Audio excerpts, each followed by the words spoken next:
சுயநலத்திற்காக ராஜினாமா செய்யும் சட்டமன்ற உறுப்பினர்களை மக்கள் மன்னிக்க மாட்டார்கள் என முன்னாள் ஆளுநர் தமிழிசை சவுந்தரராஜன் தெரிவித்துள்ளார். சென்னை திருவொற்றியூரில் பேட்டியளித்த அவர், பணத்தை கொடுத்து ஆட்சியை கவிழ்க்க பாஜகவிற்கு அவசியமில்லை எனவும் குறிப்பிட்டார். அதாவது அனிதா ராதாகிருஷ்ணன் கைது செய்யப்பட வேண்டியவர். இன்னைக்கு நீதிமன்றத்துல நீதி அரசர்கள் என்ன சொல்லி இருக்கிறாங்க? ஒரு தேர்ந்தெடுக்கப்பட்ட எம்எல்ஏ பேசுற பேச்சா இதுன்னு கேட்டிருக்காங்க. அது நீங்க வாய்க்கு வந்ததெல்லாம் பேசுவீங்க, எல்லாரும் பொறுத்து கொண்டு இருக்கணும்னா இல்ல. அவங்க முதலமைச்சர் மாத்திரம் வாய்க்கு வந்து பேசல.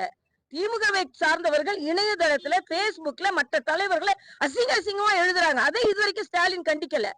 அதனால அனிதா ராதாகிருஷ்ணன் கைது செய்யப்பட்டது சரியான நடவடிக்கை. மக்கள் தேர்ந்தெடுத்திருக்கிறார்கள். ஒரு மாசம் கூட ஆகல. எவ்வளவு மக்களோட வரி பணம் வீணானது.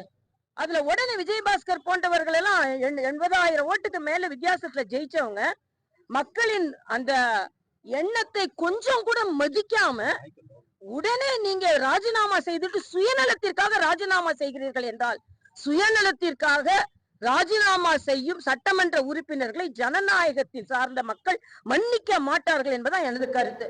அப்படி பணத்தை கொடுத்து ஆட்சியை கவிழ்ப்பதை நான் வன்மையாக கண்டிக்கிறேன். அந்த முயற்சியை நான் வன்மையாக கண்டிக்கிறேன். இல்ல பாஜகவுக்கு எந்த பங்கும் இல்லை என்பதை நான் தெரிவித்தேன்.